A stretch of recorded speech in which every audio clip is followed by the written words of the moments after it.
بسم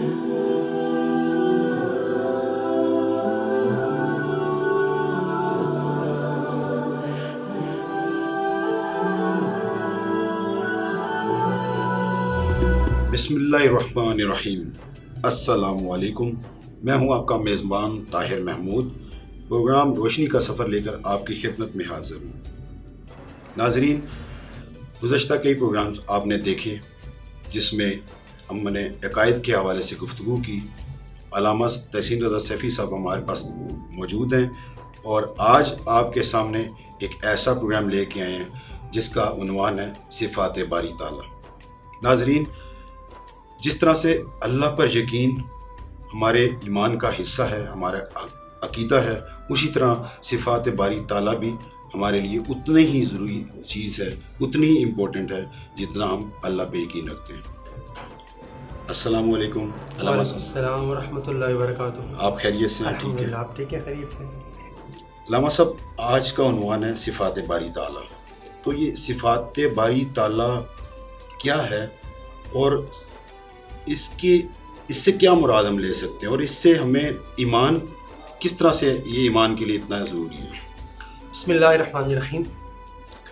ہم نے جو اپنا پروگرام شروع کیا تھا تو ہمارا سب سے پہلا عنوان تھا، جہاں ہم نے شروع کیا تھا، وہ مسلمان کی تعریف تھی۔ تو مسلمان کی تعریف میں اس کی پہلی بنیادی بات یہ تھی کہ ایمان باللہ، اللہ کی ذات پر ایمان لانا۔ تو اللہ رب العالمین کی ذات پر ایمان وہ تب مکمل ہوتا ہے کہ جب ہم اللہ رب العالمین کی ذات پر بھی ایمان لائیں اور اس کی ساتھ صفات پر بھی ایمان لائیں۔ بے شک۔ تو ایمان باللہ کی تکمیل یہ ہے کہ اللہ رب العالمین کی ذات اور اس کی تمام صفات کو ماننا۔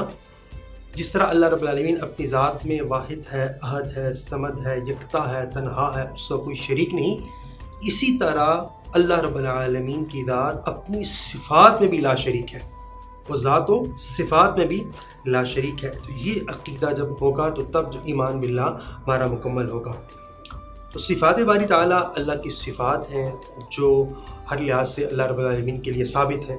عقلاً بھی اس کو علماء کرام ثابت کرتے ہیں کہ جب ہم وجود باری تعالیٰ کو ثابت کرتے ہیں، اس کی بات کرتے ہیں کہ وہ واجب الوجود ہے، وہ ایک ذات ہے، تو پھر یہ بات ذہن میں آتی ہے تو وہ کیسی ذات ہے، اس کی صفات کیا ہیں، اوصاف کیا ہیں، کمالات کیا ہیں۔ تو اس لحاظ سے بھی عقلاً بھی اللہ رب العالمین کے لیے صفات ثابت ہیں، اور نص کے ذریعے قرآن و حدیث سے بھی اللہ رب العالمین کے لیے صفات ثابت ہیں، اور ان پر ایمان لانا، ایمان رکھنا ضروری ہے۔ اب اللہ رب العالمین کی صفات کتنی ہیں؟ تو اللہ رب العالمین کی صفات وہ لاتعداد ہیں، وہ غیر متناہی سلسلہ ہے۔ اگر ہم اللہ رب العالمین کی صفات کو گننا چاہیں تو شمار نہیں کر سکتے۔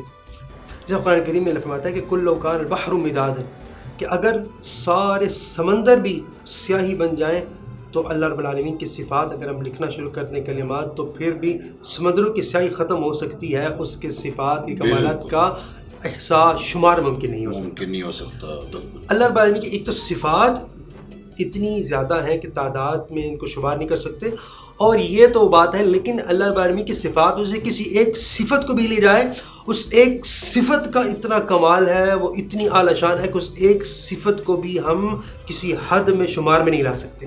ایک صفت بھی ایسی ہے کہ وہ بھی غیر متناہی ہے، اس کو بھی آپ لمیٹیشن نہیں کر سکتے، اس کے بھی حد کو نہیں جان سکتے۔ تو جس کی ایک صفت کی حد کو نہیں جان سکتے، اس کی باقی صفات کی احاطہ کیسا ممکن ہو سکتا ہے؟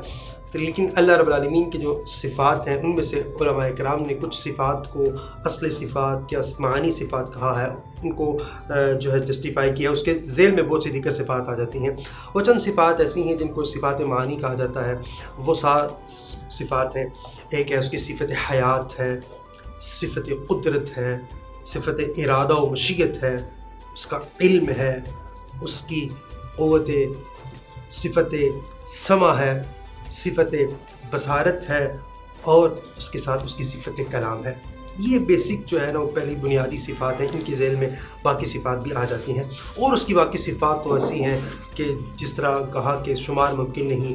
وہی عبادت کے لائق ہے، وہی رازق ہے، وہ خالق ہے، وہ مالک ہے، وہ وہاب ہے، وہ فتاح ہے، وہ علیم ہے، وہ خبیر ہے، وہ حاجات کو پورا کرنے والا ہے، وہ مجیب الدعوات ہے، وہ دعاؤں کو پورا کرنے والا ہے، وہ حل المشکلات ہے، وہ مسبب الاسباب ہے، وہ رافع الدرجات ہے، وہ قاضی الحاجات ہے، بے شک، ساری اسی کی یہ شان ہے، اسی کی صفات ہے۔ ماشاء اللہ ماشاء اللہ۔ آپ نے بتایا یہ لامتناہی سلسلہ ہے، یہ صفات جو ہے لامتناہی ہیں، اس میں چند ایک صفات کے حوالے سے آپ نے ذکر کیا، تو یہ جو ایک صفت آپ نے بیان کی صفت حیات، اس کے حوالے سے قرآن مجید فرقان حمید میں کیا ایسی تعلیمات ہیں جس سے ہم استفادہ حاصل کر سکتے ہیں؟ دیکھیے جس طرح آپ شروع میں ذکر کیا نا کہ اللہ کی جو صفات ہیں یہ نص سے ثابت ہیں، قرآن کریم فرقان حمید میں، اور مصطفیٰ کریم علیہ السلام نے اپنی حدیث مبارکہ میں ان کو بیان کیا ہے، تو ان کا جو ثبوت ہے وہ نص سے ہے۔ صفت حیات سے مطلب یہ ہے کہ ذاتی باری تعالیٰ وہ حی ہے، وہ زندہ ہے، وہ ہمیشہ سے زندہ ہے، وہ ایسا زندہ ہے اللہ اکبر کہ اللہ خود ارشاد فرماتا ہے کہ اللہ آیت الکرسی میں جیسے اللہ لا الہ الا هو الحی القیوم، اللہ رب العالمین وہی معبود ہے، اس کے سوا کوئی معبود نہیں، الحی وہ زندہ ہے، ہمیشہ سے زندہ ہے، صفت حیات کے ساتھ متصف ہے، اور اس کی حیات کی صفت وہ تو ہم اس کو بیان یا کچھ نہیں کر سکتے، لیکن وہ ایسا زندہ ہے، وہ ایسا زندہ ہے کہ رب العالمین اسی آیت الکرسی میں فرماتا ہے کہ لا تأخذہ سنۃ ولا نوم، وہ تو نیند اور اونگ سے بھی پاک ہے، اس سے بھی پاک، وہ ایسا حی ہے، وہ ایسا زندہ ہے۔ اور دوسرے مقام پر بھی اللہ رب العالمین نے ارشاد فرمایا کہ هو الحی لا الہ الا هو فادعوه مخلصین لہ الدین، فرمایا هو الحی، وہ زندہ ہے، وہ زندہ ہے، وہ صفت حیات سے متصف ہے، وہ رب ہے، ایسا ہے کہ وہ حیات ہے، وہ اپنی شان کے مطابق جس طرح اس کی شان ہے، اس کی صفات ہے، اس کے مطابق وہ صفت حیات سے متصف ہے۔ تو دیکھنے، سننے، جاگنے والے، عبادت کرنے والوں بندوں کے لیے یہ بات ذہن نشین ہو کہ جس رب کی وہ عبادت کرتے ہیں فرمایا وہ الحی، وہ زندہ ہے، لا الہ الا ہو، اس کے سوا کوئی معبود نہیں، فادعوہ مخلصین لہ الدین، بس خالص ہو کر اسی کے لیے عبادت و بندگی کرو، اس کے لیے دین کی تابعداری کرو۔ آپ کو یہ پروگرام پسند آئے تو اسے لائک کریں، شیئر کریں اور سبسکرائب کریں۔